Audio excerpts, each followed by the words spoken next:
This is the architect of October 7. This is the person that is the leader of the Al-Qassam brigades. A lot of people actually were very upset about the Gilad Shalit hostage negotiation and the hostage swap, where 1,000 Palestinians that were imprisoned by the Israeli state were allowed to be released for the return of one singular Gilad Shalit. One of those people was Yahya Sinwar. I've actually listened to, I believe his name is David Remnick, who even read his book and has talked about his background quite a bit. He had a conversation with Ezra Klein a while ago. But I guess I'll give you more details on his background after we talk about, long before the attacks of October the 7th last year. After we talk about like Sinwar the details surrounding the death of Yahya Sinwar. The top of any notional Israeli target list. A former internal enforcer, a former prisoner in Israel, since 2017, the head of Hamas in Gaza. Why would he be in the front lines, though? Does Hamas lack men now? I think that is one way to interpret the situation. And yes, Hamas's ranks have obviously been diminished in the last fucking 12 months of a genocide. But I think the other reason is that the other reason why he was in the front lines is because, one, all of Gaza is a front line, and two, at least in terms of like how he has always operated. In terms of how he's always operated, he is not exactly a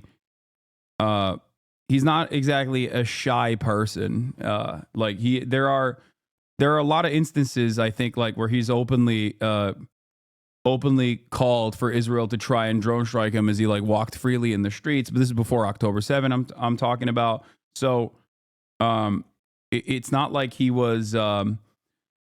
He wasn't similar to the usual Politburo chiefs and the way that they are presented to mainstream media, like other Palestinian leadership that was oftentimes maybe even seen at odds with the immediate interests of Palestinians. That they are like wealthy, they live in Doha, they're far removed from the consequences of like Israel's violent actions, even though they are making these decisions, right? He, on the other hand, was always amongst the population. I will, of course, bring up Hind Hassan's interview with him, which I have literally watched before. Hind Hassan says, "This was my interview with Lama Al-Arian, documentary filmmaker, war reporter, Vice News, and NPR. It's his last ever on-camera interview. Everyone told us he was hiding, as it was just days after an assassination attempt during 11 days of Israeli bombardment in 2021. We found him walking down the street, so we stopped him and asked for an interview. We found him walking in Jabalia. After we introduced ourselves and asked for an interview, he said he would consider it and that he would be in touch. Later, Hamas contact got in touch with the team and arranged a time and location. The interview was for Vice News." So he was not the leader of the Al-Qassam brigades, for your information. That is Mohammed Daif. He was the political leader who wanted to be more involved militarily. Sorry.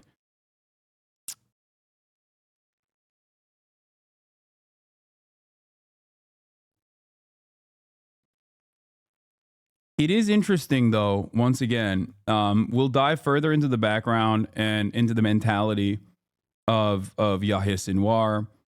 I've read primarily Israeli reporting on him. Like, that's the most access that I have, because he wrote a book.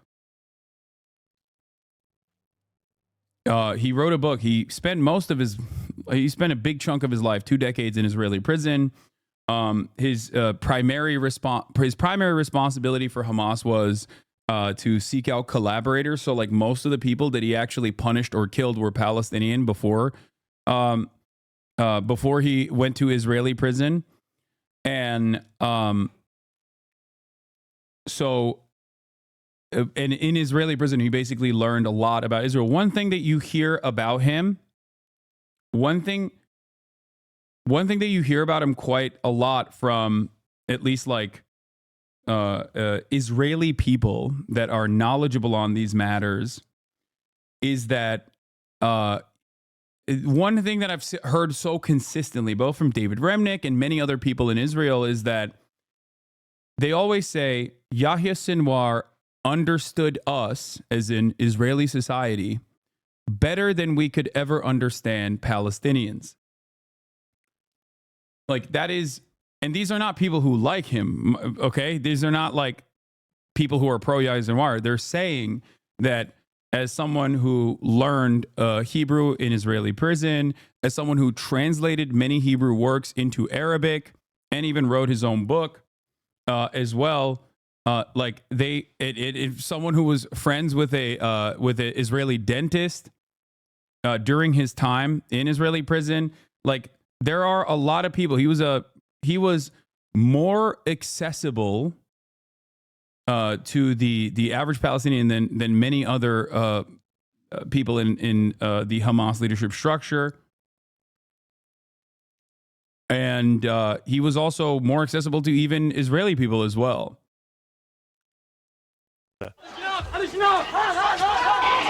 Born in southern Khan Yunis to Palestinian refugee parents, he was 25 at the time of the first Intifada, or uprising, in 1987. Yeah, he was born in 1962 to a refugee camp, by the way, a refugee camp that still very much exists, by the way, even though Israel basically destroyed it. So, like, that gives you a little bit of a better understanding of, like, the terms and conditions into what the world that Yahya Sinwar came into. Recruited to the newly formed Hamas, quickly becoming its chief enforcer, punishing, killing Palestinians suspected of collaborating with Israel. In 1989, he was convicted by Israel for the abduction and killing of 2 Israeli soldiers and the murder of 4 Palestinians. He spent 22 years as an Israeli prisoner, even giving interviews in fluent Hebrew. Studying Israeli society, media, politics, the better he had it to attack and undermine them. His then interrogator telling us today that he was never in doubt about the threat he posed. I'm really glad that he's dead. Yeah, his interrogators thought he was a highly dangerous person when he was in prison. He tells interrogators he's going to remember all their faces. He also learned Hebrew while in prison, yes.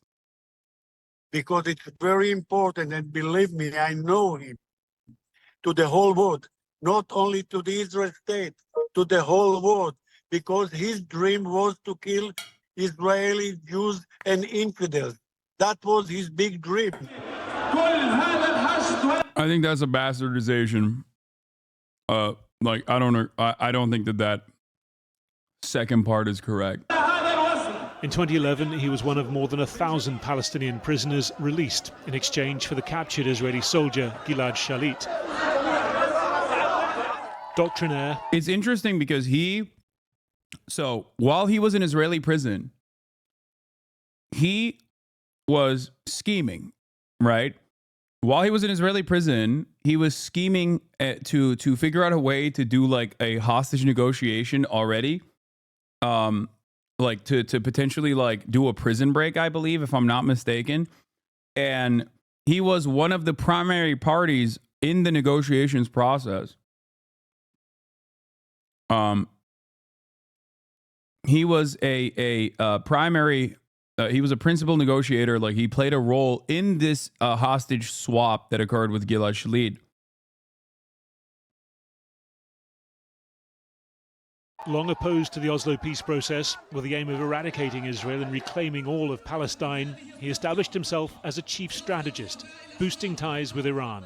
In 2015, he was defined by the US government as a specially designated global terrorist. His seniority within Hamas was cemented in 2017 when he became its Gaza chief, changing the power balance in favor of its military wing. The same year, Hamas issued an updated charter suggesting it would accept an interim Palestinian state alongside Israel. Sinwar entering into what some saw as an unspoken arrangement with Israel's Prime Minister, Benjamin Netanyahu. Israel allowing Qatari funding for Gaza in the hope of containing Hamas and maintaining the division between it and the Palestinian Authority in the West Bank.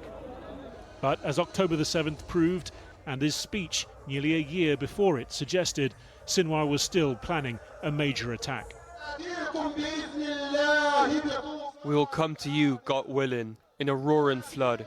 We will come to you with an endless number of rockets. Wait, when did he say this? 2017?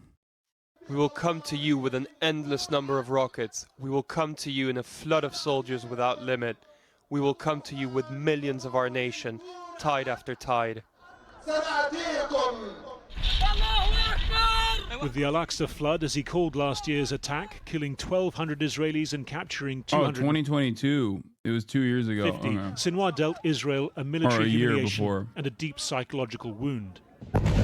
But it also brought an unprecedented Israeli response, laying waste to Gaza, killing thousands of civilians and destroying much of Hamas's military capacity and now all of its top-level leadership. This, according to the IDF, is the moment a tank fired on the building Sinwar was holed up in. Hasan, looking back now, don't you think that it was Gazan's misfortune that Sinwar got released, considering the state of Gaza now under his leadership? Well, considering prior to his release that Gaza wasn't exactly looking too great, and even after his release, Gaza isn't looking too great, and that the responsible party for Gaza's demise is always going to be the occupying state, the sovereign state of Israel. No, I don't think that his release, because I don't think that his release plays a role in what Gaza looks like, considering that, you know, Israel has historically almost always occupied it and has controlled everyday existence in Gaza. I'm not a believer that, I am not a personal believer that like October 7 is when this history unfolded or history happened, and that there was nothing prior to that. And that's precisely the reason why many people will say that you cannot kill an idea. The people will always yearn for emancipation. That's a totally normal, totally understandable, totally human position to have. And that's precisely the reason why, for example, Hassan Nasrallah's assassination by Israel has not changed the dynamic with Hezbollah still very much fighting against the Israeli incursion into Lebanon, because it has nothing to do with the leadership, unless you personally think that like these guys have the capacity to brainwash, you know, millions of people and are just like mind controlling them somehow into resisting against the state of Israel, and that it's not coming out of a normal, very human place of wanting to not live under the ruthless, cruel, brutal military occupation of a settler colony historically that has dominated them, humiliated them, pushed them into a corner with no other way out.